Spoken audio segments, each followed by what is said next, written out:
E o check-up de hoje começa falando de alergia. O problema surge quando há intolerância do organismo a alguma substância, alimento, pólen, medicamento, veneno de insetos, entre outros.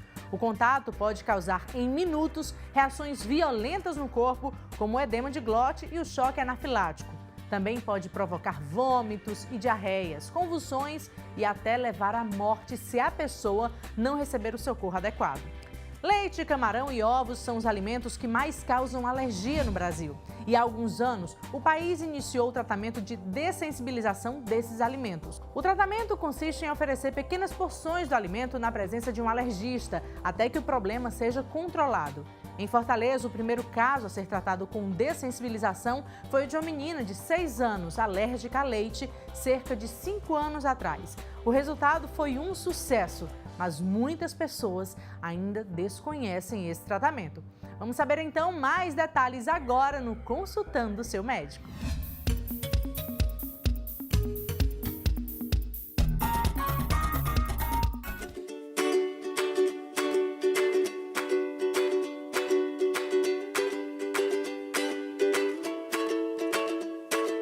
Então vamos saber como funciona esse tratamento, como é a dessensibilização com a doutora Fabiane Pomiesinski. Ela é alergologista, professora do curso de medicina da Unifor e vai nos dar mais informações sobre esse tratamento que é muito desconhecido ainda, não é, doutora? Porém, muito importante. Tudo bem? Tudo bem, Natália. É um prazer estar aqui com vocês no check-up. Esse tratamento de dessensibilização, ele nada mais é do que oferecer o alimento que a pessoa é alérgica em pequenas quantidades e aumentando progressivamente até que aquela criança ou adulto possa voltar a ingerir o alimento e não tenha mais reações. Isso tem que acontecer no consultório, né? Sim, isso tem que ser com acompanhamento médico, porque ele é indicado para aqueles casos mais graves de alergia. Então, aquela criança que já teve até um edema de glote, um choque anafilático por conta de um alimento, é a que mais pode se beneficiar do tratamento. Então, as pessoas dizem, mas é muito perigoso, vou dar o leite para alguém que já teve uma reação grave, mas é um risco controlado. É um risco que a gente vai correr com o médico do lado, com tudo para tratar uma reação alérgica, né? Com todo o aparato médico.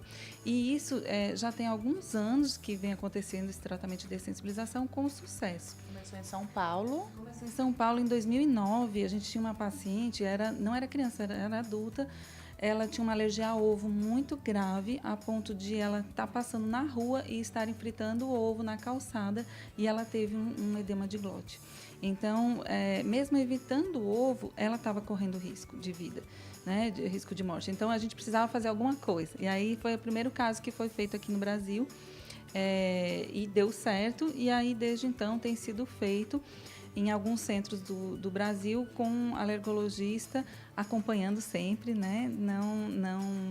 Não dá para tentar fazer em casa realmente, porque podem acontecer algumas reações e a gente precisa estar preparado, para tratar essas reações. E essa menina hoje tá bem, essa é de São Paulo? Essa sim, a Clarinha também foi a primeira paciente que a gente fez aqui em Fortaleza também, há 5 anos atrás, também está muito bem. Outros pacientes que já fizeram para leite, ovo, graças a Deus, todos também.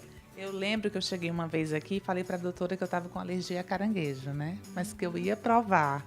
E ela falou, vem provar aqui perto de mim. Então, nesse caso, tem que trazer o caranguejo aqui para o consultório. Tem. Seja caranguejo, seja qual for o alimento, o teste que comprova mesmo a alergia alimentar é o teste de provocação oral, ou desencadeamento. O que é? Dar o alimento e ver o que acontece. Só que como o risco é grande, tem que ser com o médico do lado, com tudo, com adrenalina, com as medicações necessárias para tratar uma reação caso venha acontecer.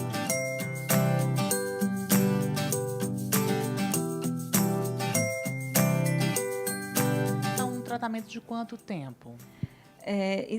Existem 2 tipos de tratamento de dessensibilização. Um que é esse tradicional, que mais ou menos 4 meses de tratamento. O paciente vindo aqui uma vez por semana, toda semana a gente aumenta a dose. Aí passa amanhã aqui, a gente aumenta a dose, aí na outra semana uma dose maior, até chegar num copo de leite ou um omelete, no caso do ovo, né? E aí tem um outro tipo que é um pouco mais rápido, que seria com leite processado. Em vez de a gente começar com leite bem diluído, a gente começa com leite processado, que é aquele leite que foi assado a altas temperaturas, pelo menos 30 minutos. Então, é um biscoito com leite, um bolo seco com leite, e que tem um risco menor de causar alergia. E aí, ingerindo esse biscoito todo dia, com o passar do tempo, a gente vai conseguindo essa dessensibilização até chegar no leite propriamente dito. Nesse caso, dura quanto tempo, mais ou menos? Aí, mais ou menos uns 3 meses, às vezes até um pouco menos que isso. Aí a gente pode dizer, depois disso, que a pessoa está curada? A gente não usa o termo cura na alergia. Por quê? A gente usa o termo dessensibilização porque depois que eu termino esse tratamento, a pessoa precisa continuar ingerindo leite todos os dias. Então, assim, se eu terminou o tratamento hoje, está tomando leite, e aí fica 5 meses, 6 meses sem tomar nada de leite, vai tomar de novo, o organismo pode encarar como algo estranho e reagir. Então, a gente não usa o termo cura porque precisa depois continuar tomando leite para não perder o efeito do tratamento. Pode ser feito para qualquer tipo de alimento? E só alimento, né? No caso, ou funciona também com produtos, a pessoa vir passar o produto aqui? Não, funciona a dessensibilização hoje para ácaros, para poeira, para insetos, abelha, vespa e formiga, e alguns medicamentos e alimentos, né? Esses tópicos a gente não faz para cosméticos, por exemplo, assim, ainda não. Ainda não, né? Mas... E de alimentos também não são todos que a gente faz. Crustáceos, muita gente me procura para fazer, mas ainda não foi feito, ainda não tem estudos fora do Brasil, então a gente ainda não fez, até porque é um alimento que dá para tirar da dieta, é mais fácil do que o leite, né? É mais fácil, eu vou evitar o camarão, caranguejo, e o leite não, o leite ele está escondido nos alimentos. Muitas vezes, mesmo com todo o cuidado, acontece um acidente leite, ovo, de comer alguma coisa que tenha leite, que tenha ovo, então é mais difícil viver sem o leite, sem o ovo, do que sem o camarão, né? Então a gente ainda não fez para crustáceos.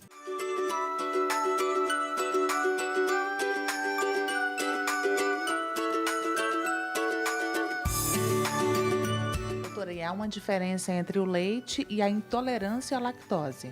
Sim, essa ainda é um problema, muita gente confunde. A alergia a leite, ela pode ser muito grave, pode levar a um edema de glote, a uma anafilaxia. A intolerância à lactose, ela é muito desconfortável para o paciente, mas não tem risco de óbito.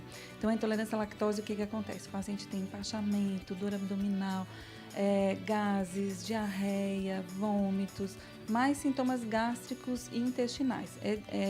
Na intolerância à lactose não tem sintomas de pele, sintomas respiratórios. Isso ajuda a gente a diferenciar, além dos exames também que são diferentes. A alergia a leite é a alergia a uma proteína do leite. E a intolerância à lactose é uma enzima, é como se fosse o açúcar do leite, causando a reação. Então, nos pacientes que são intolerantes, eles podem evitar a lactose e continuar tomando leite. Ou acrescentar a enzima, que eles não têm, né, para poder tomar o leite. Nos que são alérgicos, não, isso não funciona. O tratamento tem que ser a dessensibilização mesmo. E qual o alimento campeão, doutora, em alergia, atualmente? O leite, disparado, e depois dele o ovo. São os mais comuns. Embora as alergias tenham ficado mais... tenham aparecido alimentos novos na alergia, coisas que antigamente a gente não imaginava. Gergelim, kiwi, macaxeira, alimentos que antes não eram comuns de causar alergia alimentar, agora a gente está vendo como desencadeante. É fácil descobrir esse tipo de alergia? Geralmente, quando é uma reação anafilática, sim, porque a reação foi grave e aí, o que comeu imediatamente antes de acontecer, porque ela é rápida, associar, né? É fácil associar. Eu comi o gergelim, imediatamente eu inchei, o olho inchou, falta de ar, sensação de sufocamento. Então, e aí a gente faz um exame, tá positivo para gergelim, pronto, né? Então, aí é muito fácil. Mas tem casos em que a alergia não é tão imediata, que são os que a gente chama não IgE, né, mediados, e aí é mais difícil. E aí, nesses não IgE, tem pacientes que têm vômitos 2 a 4 horas depois, até por arroz, né? Então, arroz, né? Um alimento tão assim... mas tem principalmente crianças com uma alergia não IgE mediada que começa vômitos em jato, a criança fica sonolenta 2 a 4 horas depois da alimentação, e aí o arroz, a aveia são alimentos que são comuns. Então a alergia tem mudado, né, nos últimos anos, tem mudado muito. Estranho mesmo. Doutora, e a dessensibilização pode ser feita em pessoas de todas as idades, crianças? A gente costuma fazer a partir dos 5 anos. Por quê? Antes disso, a maioria das crianças deixam de ser alérgicas por si só. A maioria vai criando tolerância dos 3 aos 5 anos. E então, se não precisar fazer o tratamento, ótimo. Agora, aqueles que passaram dos 5 anos e persistem com sintomas, aí a gente indica a dessensibilização. Esse tratamento está disponível na rede pública? Infelizmente, ainda não. Ainda não. A gente gostaria que tivesse, porque a gente sabe que o número de alérgicos é grande, né? Mas ainda só em rede privada mesmo, por enquanto. Doutora Fabiane Pomiesinski, muito obrigada, então, pela sua participação no programa, por esses esclarecimentos importantes e até a próxima. Obrigada pelo convite.